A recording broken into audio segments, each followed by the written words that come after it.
He was the most physically dominant player the NFL had ever seen. 6'5", 236 pounds, 4.35 speed, hands so large and they called him Megatron. He didn't just catch footballs, he erased defensive backs. He rewrote record books. He redefined what a human body could do on a football field. And at the absolute peak of his powers, at 30 years old, with records still left to break, with games still left to play, Calvin Johnson walked away. No injury ended his career, no scandal, no controversy, just a man sitting across from an organization, looking them in the eye and saying, "I have nothing left to give you." The question nobody ever asked was why. And the answer is the story the NFL never wanted you to know. Before the records, before the touchdowns, before the nickname that made defensive backs lose sleep on Saturday nights, there was a boy in Tyrone, Georgia, who was simply too much. Too tall for his age, too fast for his size, too gifted for anyone around him to fully understand what they were looking at. His mother saw it first. The way he moved wasn't normal. The way he caught things wasn't learned. It was built into him, like God had sat down, drawn up the perfect wide receiver, and then made him real. Calvin Johnson didn't choose football. Football chose him, the way a storm chooses a coastline, not with kindness, but with absolute, unstoppable inevitability. And when the Detroit Lions selected him, second overall in the 2007 NFL Draft, 75,000 people in that city exhaled for the first time in years. And because Detroit wasn't just drafting a player. Detroit was drafting a savior, a city hollowed out by time, by loss, by decades of watching greatness belong to everywhere else, finally had something to believe in. And Calvin Johnson believed in them back. That was his first mistake. Let me tell you what it meant to be Calvin Johnson on a Monday morning in Detroit. Not Sunday, not game day, Monday, when the cameras were gone, when 65,000 people went home to their warm houses, completely unaware of what they had just consumed. Calvin Johnson would wake up and figure out how to get out of bed. Not metaphorically, literally. His knees operated on multiple times, his ankles held together by medical tape, his shoulders absorbing hits that would end ordinary men for 9 consecutive years. And here is what made it worse. Every defensive coordinator in the league knew exactly where the ball was going. There was no mystery, no deception. The ball was going to Calvin Johnson. Every safety knew it. Every cornerback knew it. Every linebacker who wanted to make a name knew exactly where to aim. And Calvin Johnson ran his route anyway, every single time. In 9 seasons, he made the playoffs once. With the greatest receiving talent in the history of the position, once. By 2015, his former teammates said, watching him walk through the locker room was one of the hardest things they ever witnessed. He walked like a man of 50. He gave them everything, his knees, his Mondays, his future, and the Detroit Lions smiled and asked for more. But the hits on the field were never the worst part. The worst part happened in a boardroom. In 2015, Calvin Johnson walked into the Detroit Lions facility and told them he was retiring. He was 30 years old. His body was finished, not slowing down, not declining, finished.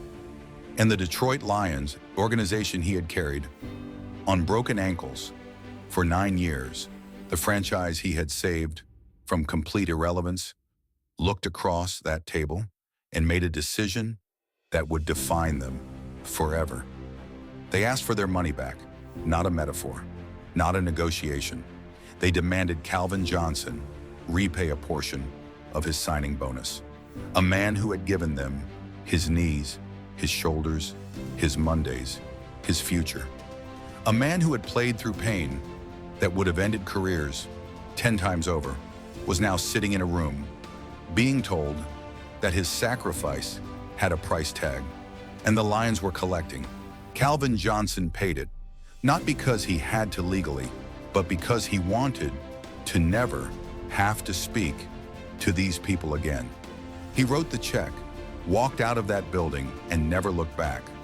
But here is what that moment revealed, that no highlight reel will ever show you. The Detroit Lions never saw Calvin Johnson as a human being. They saw an asset, a jersey number, a machine that generated revenue until it broke down and then owed them money for breaking. If this story is making you feel something, hit subscribe, because the worst part hasn't even started yet. Here is what most people never stop to calculate. Calvin Johnson retired at 30 years old. The average NFL wide receiver plays until 33, sometimes 34, sometimes 35, which means, conservatively, the Detroit Lions will stole 4 years from the greatest receiver who ever lived. 4 years of records that will never exist. 4 years of catches that will never be made. 4 years of Sunday afternoons that an entire generation of fans will never get to witness. Jerry Rice played until he was 42. Let that number sit with you, 42. Calvin Johnson, with those hands, that size, that route running, that football IQ, retired at 30. Not because he wanted to, but because 9 years inside the Detroit Lions organization had taken everything a human body has to give, and then asked for more. But here is the part that truly never gets discussed. Calvin Johnson didn't just lose years, he lost his health permanently. In interviews after retirement, he revealed something that should have generated national outrage, but was quietly buried beneath injury reports and draft coverage. He said that he used marijuana just to manage the pain well enough to practice, not to get high, not recreationally, to function, to walk into a facility, pull on a helmet, and do his job for an organization that was simultaneously taking money from his pocket. A man medicating himself just to show up for people who would later hand him a bill for showing up. This was not a football story anymore. This was something darker. It's something that had no business happening to anyone, let alone the most gifted receiver the NFL had ever produced. Here is what the Detroit Lions never understood. You can demand money back. You can waste careers. You can treat greatness like a transaction.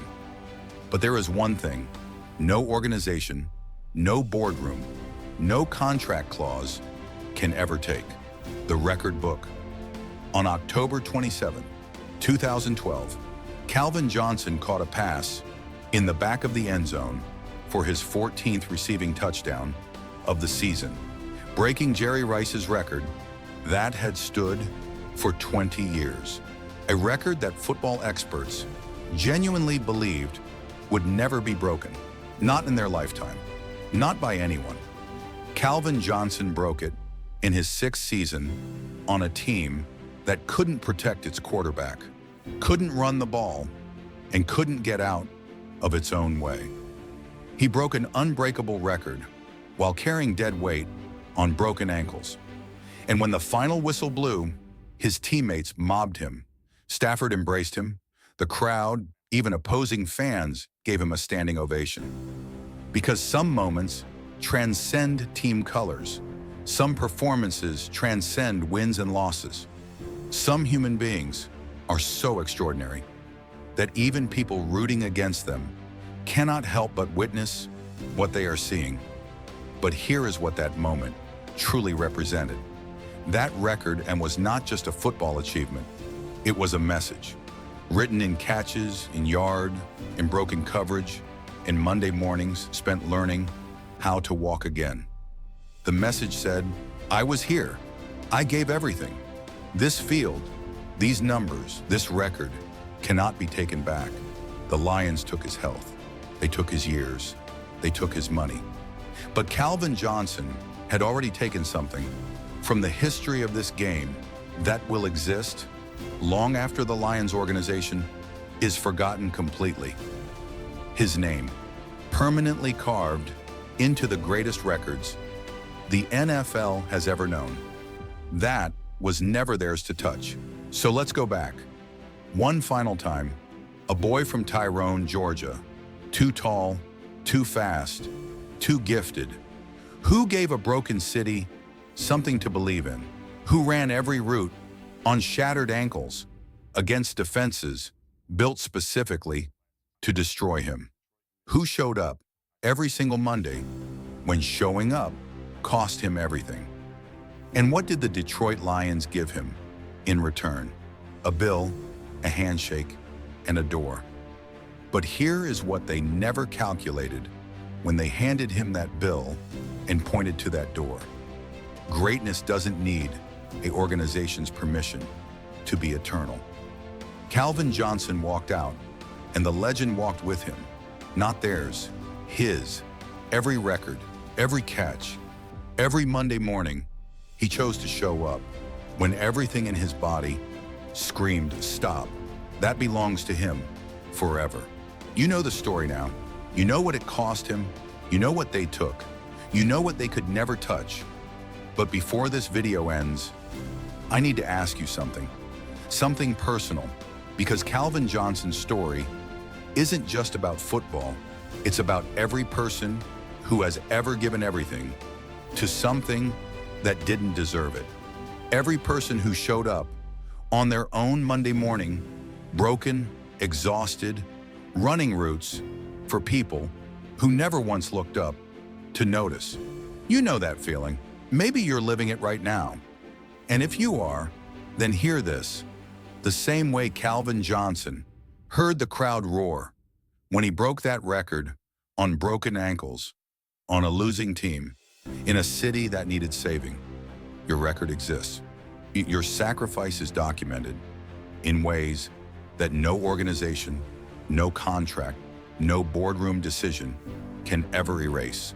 Show up anyway. Run the route anyway. Be Megatron anyway. If this story moved you, share it with someone who needs to hear it today, and subscribe, because every week we find the stories the NFL never told you.